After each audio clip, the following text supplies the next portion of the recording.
Hadir semua. Hadir semua. Alhamdulillah. Berarti kalian sangat semangat ya untuk mengikuti pembelajaran. Pada pertemuan kali ini kita akan menjelaskan tentang inflasi.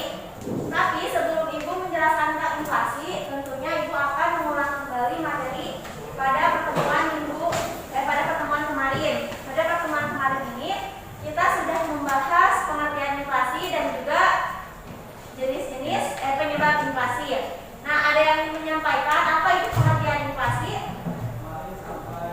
Ya, silakan. Inflasi adalah proses meningkatnya harga secara umum dan terus-menerus. Ya. Yang mengakibatkan nilai uang turun. Yang mengakibatkan nilai uang turun. Ya, betul ya. Selanjutnya penyebab inflasi kemarin menjelaskan tentang apa saja. Yang boleh tahu boleh hitung ya. Dari perempuannya mungkin.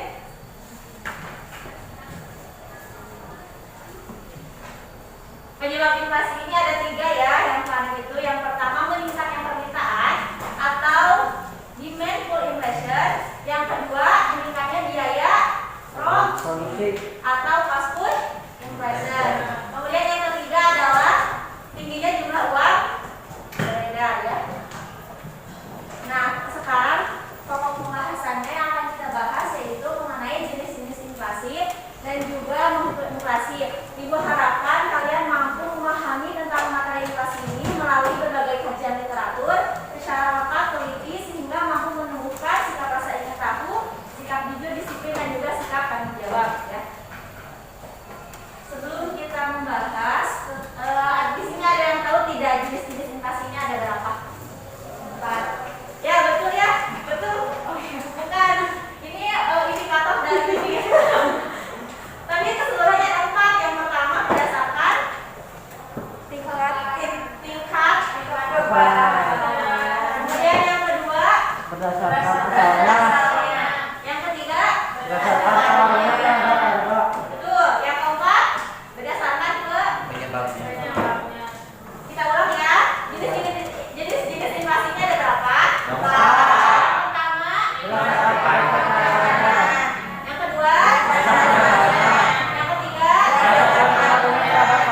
yang keempat, betul sekali ya yang dikatakan oleh semuanya. Selanjutnya kita bahas satu-satu dulu ya. Dari mulai berdasarkan tingkat keparahannya. Parah atau tidaknya inflasi ini bisa dikategorikan atau diklasifikasikan menjadi 4 aspek ya. Aspek yang pertama, berdasarkan tingkat keparahannya ini bisa dilihat berdasarkan 4 kategori ya. Yang pertama yaitu inflasi ringan. Inflasi ringan ini apa gitu? Ada yang mau menjelaskan atau membaca juga boleh? Ajukan tangan ya. Ya silakan. Jadi inflasi ringan adalah kenaikan harga di bawah 10% dalam setahun. Nah, gitu ya. Jadi inflasi ringan itu inflasinya itu kurang dari 10%. Nah, kemudian inflasi sedang ada lagi yang mau mengangkat tangan. Ya, silakan. Inflasi sedang adalah kenaikan harga di antara 10% sampai 30% dalam setahun. Inflasi sedang, ya betul ya, betul. Jadi inflasi sedang ini laju inflasinya itu dari kisaran 10% sampai 20%. Kemudian inflasi berat. Inflasi berat ada yang mau nah, silakan. Kenaikan harga di antara 30% sampai 100% dalam setahun. Nah ya, inflasi berat ini pernah terjadi di Indonesia ya pada era krisis moneter tahun 1998. 8. Nah, Indonesia ini mengalami inflasi yang sangat tinggi sehingga sampai sebesar 77% gitu per tahunnya. Kemudian lebih parah lagi yang kemarin kita analisis ya. Venezuela ini termasuk hyperinflasi. Hyperinflasi ini apa? Kenaikan harga di atas 100%. Nah, jadi kalian tahu tidak berapa angka inflasi yang ada di Venezuela sehingga menyebabkan harga 1 kilogram ini bisa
1, 2, 3. nanti juga itu akan menggunakan. Ada yang mau atau dari kelas ini perwakilan satu orang saja? Iya boleh, boleh silakan. Satu orang, iya satu orang. Ke depan ya. Jangan terlalu panjang-panjang juga nggak apa-apa. Jadi simpelnya aja gitu. Gambarnya. Namanya siapa dulu perkenalannya? Kenalan dulu. Kalau boleh kenal gitu. Assalamualaikum warahmatullahi wabarakatuh. Perkenalkan, nama saya Aida Fasya. Saya di sini akan menjelaskan tentang penyebab inflasi di Venezuela. Kan Venezuela adalah negara yang kaya akan minyaknya. Negara itu terbukti memiliki cadangan minyak terbesar di dunia, tetapi kekayaan ini yang menjadi akar kebanyakan masalah ekonominya. Contoh kasusnya yang ada di sini. Terus penyebab inflasi di Venezuela ada 4. Yang pertama karena jatuhnya harga minyak. Yang kedua karena situasi politik yang memburuk. Yang ketiga karena keseringan cetak uang. Yang keempat karena nilai mata uang Venezuela melemah. Sekarang pertanyaannya, apakah ada titik terang untuk Venezuela di masa depan? Harga minyak telah meningkat dan seharusnya menyuntikkan dana yang sangat diperlukan pemerintah. Tetapi kurangnya peranan prasarana umum berarti produksi pemerintah minyak negara Venezuela menurun, sehingga semakin sulit untuk bangkit. Ditambah lagi ratusan ribu warga Venezuela meninggalkan negaranya, menimbulkan kelangkaan penduduk berkualitas dan masa depan menjadi tidaklah terlalu menggembirakan. Menyebarnya tuduhan korupsi dan sikap tidak bersahabat pemerintah terhadap bisnis swasta juga mengasingkan calon penanam modal asing. Sejumlah negara telah mengatakan mereka tidak akan mengakui pemerintahan baru, di antaranya Brazil, Kanada, dan Panama. Tetapi yang dapat benar-benar menghentikan langkah pemerintah Venezuela kemungkinan besar adalah sanksi Amerika Serikat terhadap industri minyak Venezuela. Terima kasih. Wassalamualaikum warahmatullahi wabarakatuh. Jadi waktu itu Venezuela ini kan akan kaya akan minyaknya gitu ya. Mereka ini 90% menggantungkan pendapatannya itu ke sektor minyak. Ketika sektor minyak itu mengalami penurunan, maka drastis gitu ya pendapatan kepada negara juga akan berkurang. Ya seharusnya seperti itu ya. Tepuk tangan untuk keberaniannya.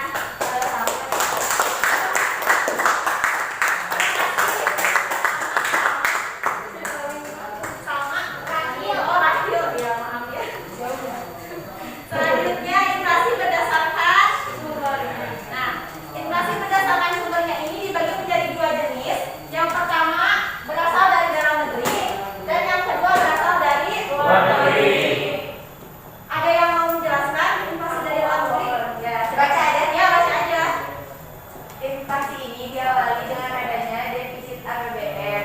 Jika pemerintah memutuskan untuk membiayai APBN tersebut dengan cara mencetak uang baru, maka akan terjadi peningkatan jumlah uang yang beredar di masyarakat. Kalau uang yang beredar di masyarakat semakin banyak, pastinya harga barang atau jasa juga semakin meningkat, sehingga terjadi inflasi di dalam negeri. Ya betul ya. Kita bahas dulu apa itu ekspor dengan impor. Kalian sudah mengetahui belum perbedaan antara ekspor dengan impor? Sudah? Ya silakan yang tahu siapa? Ada yang tahu perbedaan ekspor dengan impor? Fauzan, silakan. Untuk ekspor itu menjual barang ke luar negeri. Terus nggak apa-apa. Nggak apa-apa. Impor Dalam impor itu membeli barang ke dalam. impor dari luar ke dalam. Impor dari luar ke dalam. Kalian? Oh ya, lanjut. Abdi. Jadi kata Pak Rizal, ekspor itu membeli barang. Fauzan. Tadi ya kata Fauzan ya. Tadi sekali lagi yang kelas perbedaan ekspor dengan impor. Impor itu masuknya barang dari luar ke dalam negeri. Itu impor. Impor. Terus Untuk ekspor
luar negeri ya.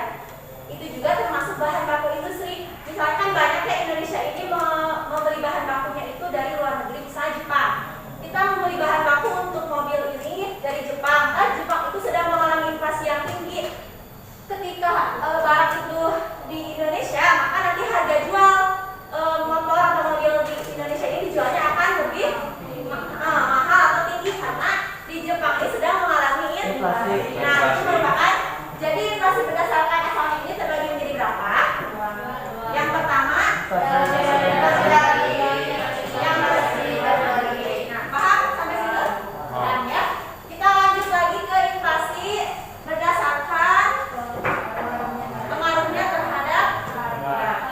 Coba yang sini berdasarkan pengaruhnya terhadap harga ini terbagi menjadi berapa? 3. Yang pertama, yang kedua, yang ketiga. Nah, apa itu inflasi tertutup? Saatnya jam ke-8 dimulai. It's time to begin the 8th lesson.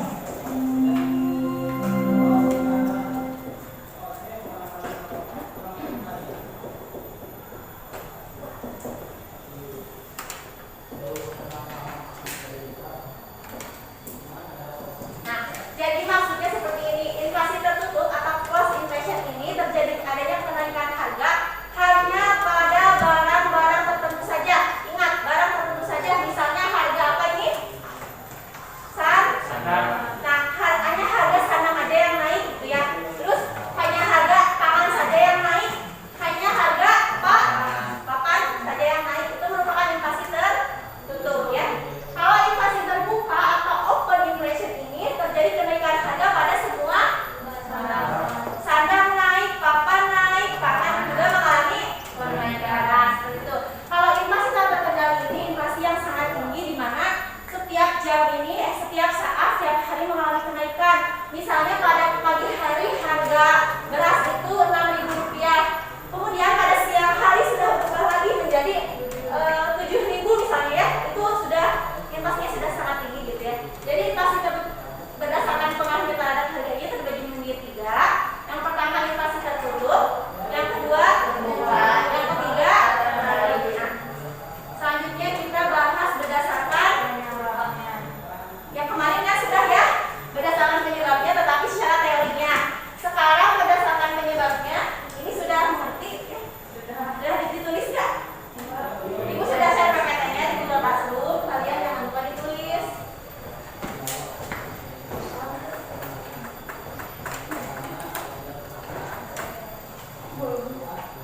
Yang pertama kita akan membahas tentang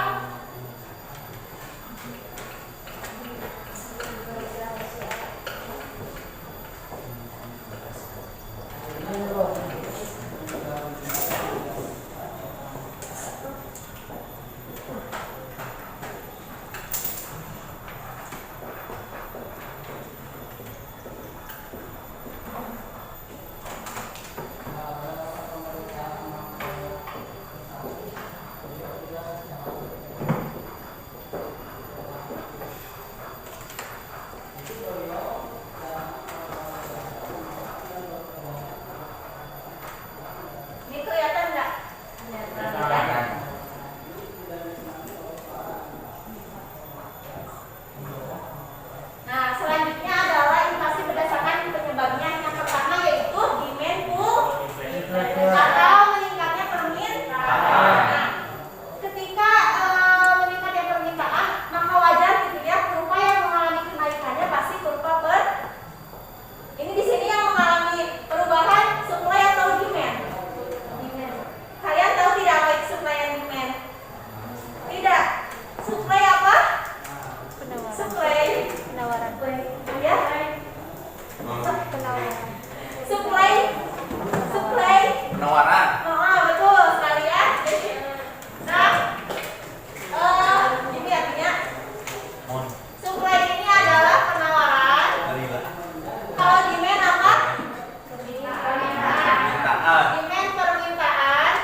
Kelihatan. Terus kalau ki Jumlah barang. Jumlah barang. jumlah barang, betul ya. Ki ini quantity atau jumlah barang. Jumlah barang ya. Sekarang tahu kan apa itu supply? Tahu. Apa tahu ya? Sama demand.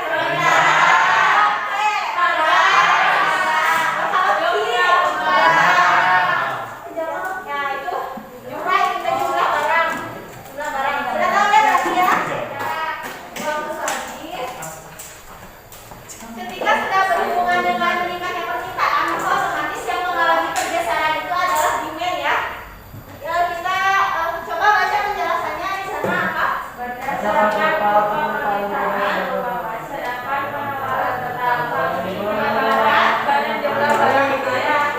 Nah, misalnya gini, P ke ini teh P, ini teh P0 ya, P0, ini P1, ini Q0 itu 1. Awalnya mah ini teh di sini ya, tapi karena ada inflasi jadi berubah. P ke P1 itu ke atas ke bawah. Ke atas mengalami kenaikan penurunan. Maka analisis kurva ini ya, P naik itu simbolkan arah ke atas berarti apinya naik. Terus kita lihat ke sini, Q ke Q1 itu ke arah kanan atau kiri? Kanan ya. Gini, Ibu, kenapa sih ke arah kanan? Kita lihatnya tangan kita aja di sana ya. Kalau tangan kitanya ini artinya ini apa? Kalau dari Ibu kanan. Kalau ini kiri. Nah, kalau misalnya ke kanan berarti Q-nya mengalami kenaikan. Kalau misalnya ke kiri berarti penurunan. Ngerti ya itu? Jadi meningkatnya permintaan ini, jadi kurva yang berubah ini supply atau demand?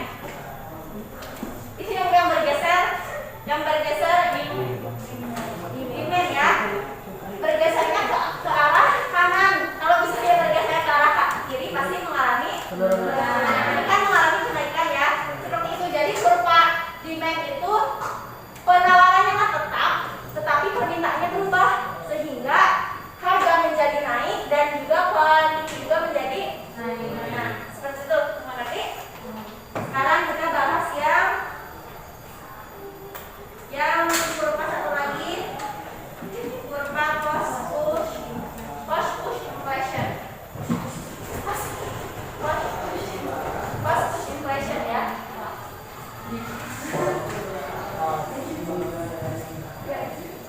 Nanti di akhir kita ini ya ada latihan.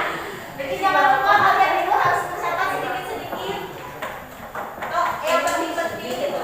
Yang penting catat gitu. Kalau tidak ada itu misalnya. mencatat protokol. Cost push inflation. Dan tidak boleh buka HP nanti juga tesnya. Oke, ini apa? Cost push inflation. Yang dari sana kelihatan? Kalau Sabi itu lagi ngapain? Enggak. Sampai disimpan ya.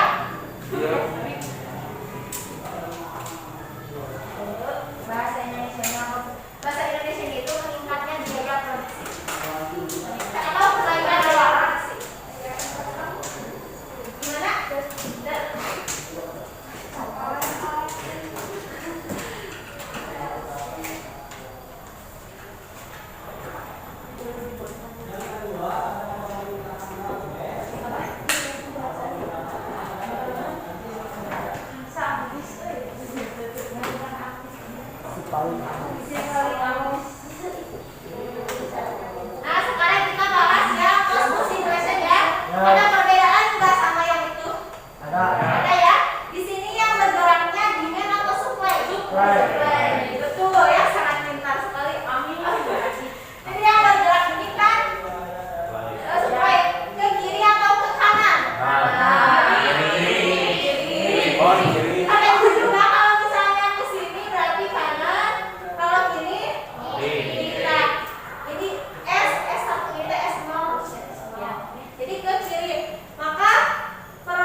Oh, dengan banyak yang Cair, Bu. Cair, kenapa lama-lama cair teh? Cair, Bu. Oh, cair. Maaf ya. Oh, cair, itu alhamdulillah ya. Alhamdulillah.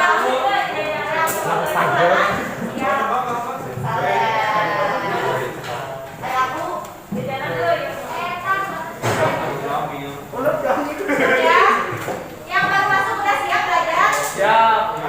Jadi tadi itu kelas ini inflasi ini terbagi menjadi 4. Yang pertama ada berdasarkan dengan keparahannya, kemudian yang kedua ada berdasarkan asalnya, yang ketiga berdasarkan alurnya, yang keempat penyebabnya. Yang ini sudah mengerti, ada yang bisa mau menjelaskan? Satu orang aja. Yang tadi ibu udah dijelasin, mau? Analisisnya aja. Oh, jadi doang di bawahnya ada yang ini. Tunjuk. Oh, yang ini. Ke depan atau ke depan? Dari sini aja. Berarti dibantuan sok. Jadi analisis komunikasi ini permintaannya tetap, penawarannya berubah sehingga harganya menjadi naik. Nah, cuma gitu doang ya.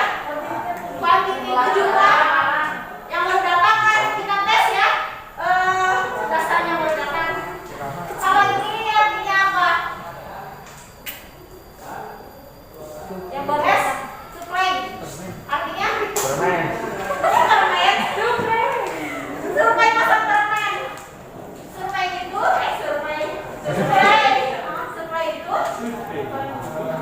hadiah. Oh, yang belum datang, yang baru ini kamu. Survei itu apa? Hadiah.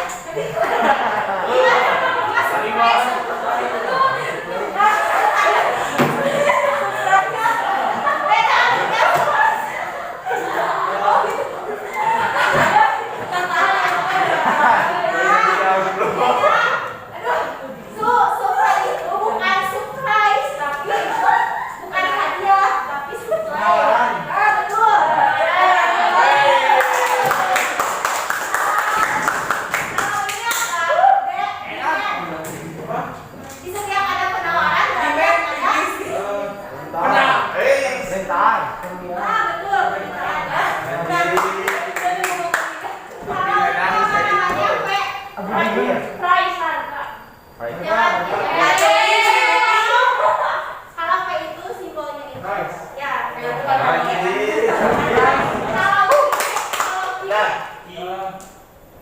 quantity.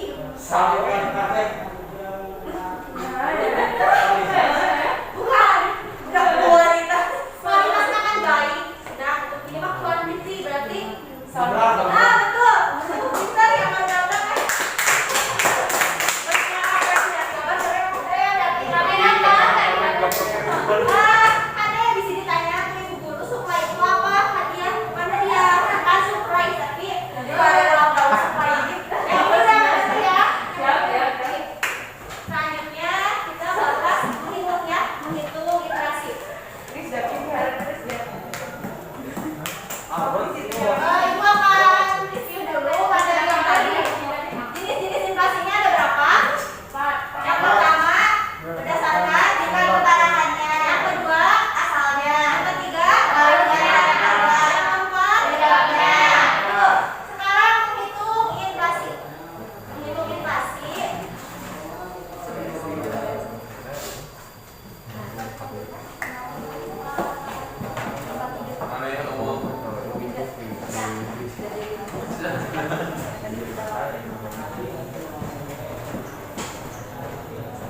kaku atau mau gitu. Garis akhir. Ingat. Bentar.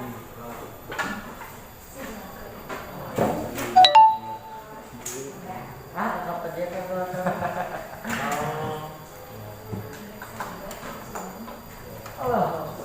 Oh, jadi saya nanti.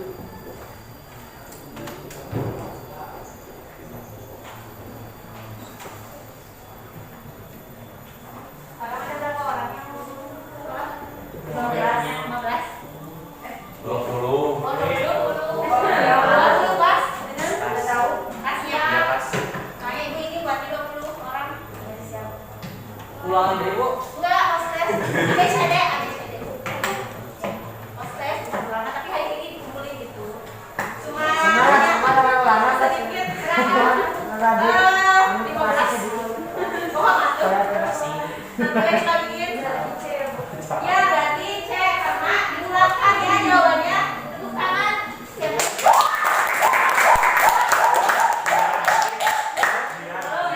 Dipa, Rana Dipa. Betul ya? Jawaban Dipa sama dengan jawaban yang kedua. Ulangan aja ya jadi. Udah ya semuanya. Kayak gini nggak sama nggak kayak yang Dipa buat? Sama. Ada yang udah saya coba kerjain. Ngerti semuanya? Paham? Enggak? Kalau nggak paham kalian baru PC ya. Ibu ini gimana misalnya? Yang ngerti yang tadi baru masuk. Berarti yang udah paham. Belum nanti besok lagi. Udah semuanya ditulis. Udah? Kalian harus Ibu tadi soalnya. Enggak, foto. Foto aja ya.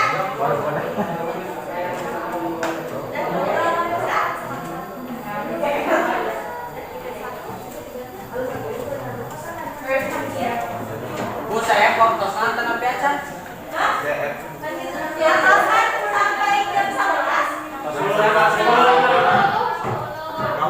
Kan tadi istirahatnya 6 ya, Bu. Oh, jadi sekarang nambah itu harus adil ya. Jadi kalian udah jadi jangan dulu mau beres.